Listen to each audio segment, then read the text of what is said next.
Ladies and gentlemen, good morning, good afternoon. Today we are going to be checking out these Eagle Seed forage soybeans. And these soybeans, these are the Podhavens specifically. These are fenced in because if I don't fence these in, these will stay about 3 inches high all summer, and it's pretty bad. So we planted these May 27th, and you can see clearly behind me, they are well over knee, if not in some spots waist high. And my soil pH, as you can see, well, my pH is sitting around low 6, 5 point, it varies, 5.5 to 6.2. In this field, it's closer to 6. It started at about 5. I've been working it for about 5 years now, and it's super sandy. This soil does not hold moisture well. Up here in Wisconsin, we went through a major drought, so these soybeans didn't get rain for about a month, and you can still see the pods are, they do great. So let's go in there and kind of take a peek at what they look like. All right, so today's current date is September 10th. We are closing in on deer season opening here in Wisconsin. I think it opens on the 16th this year. And these beans are looking good. I would have thought that they would have lasted a little bit longer. They're already starting to yellow. Let's take a look here. You can see that they're getting yellow at the bases, but they are still, I'm curious if these are gonna throw pods yet. So you can see right there, it's hardened.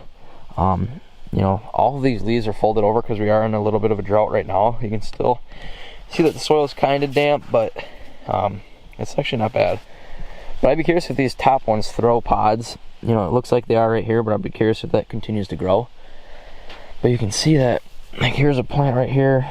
It has, I don't know, roughly probably 15 to 20 pods right now. But you can see all the flowers that are hardened right here that should poke out into pods. I'd be curious. We got a little bit longer to grow yet, but I'm gonna walk a little bit further down here and just kind of look at the average plant. Let's peek here. And you can see right here, there is a bunch of pods on these. I mean, I guess I kind of am impressed. This is the first year I've ever had beans in this field. Corn here last year was about 5 to 6 feet tall, and in some spots occasionally 8 feet. But the corn did mid here. Soybeans are definitely going to be doing better. And I'm going to find a big plant that has a lot of pods and just kind of show you the power of Eagle Seed. And I mean, this is pretty average right here. You can see my dog wiggling around right here.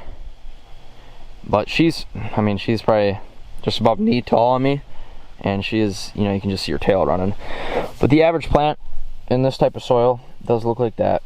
It looks all right. I'm gonna find a crazy plant that just has crazy amount of pods on it. So I found one down here that has a pretty big stem. It's kind of on the edge of the field, so it makes sense why there is more pods on it. But it's not like, I wouldn't say it's nothing crazy. I did plant regular soybeans last year, egg soybeans, fenced in. And the only difference I can see is like the stems down here, these have pods. Last year it was only the middle vein that had pods. So it is kind of neat to see like there's 15 pods on this just branch off of this soybean. And you can tell the ones on the edge definitely did better than the ones in the middle, just due to these plants are sucking nutrients from over here. But I mean, yeah, they look good. I mean, those pods are full. I guess you can say I'm impressed with these. I kind of expected them to do this being fenced in. And just, I put down 200 pounds of fertilizer in this 3/4 acre plot, and having them fenced in so the deer can't nip at them. They did great. I'd be curious how the deer dump into them late season. I'm gonna take this fence down gun season here in Wisconsin, so these beans are gonna be here standing for a while. But I do have some brassicas right next to me and some clover in the corner, so I am feeding these deer plenty. But I'm gonna find a plant that was nipped off early and has thrown pods.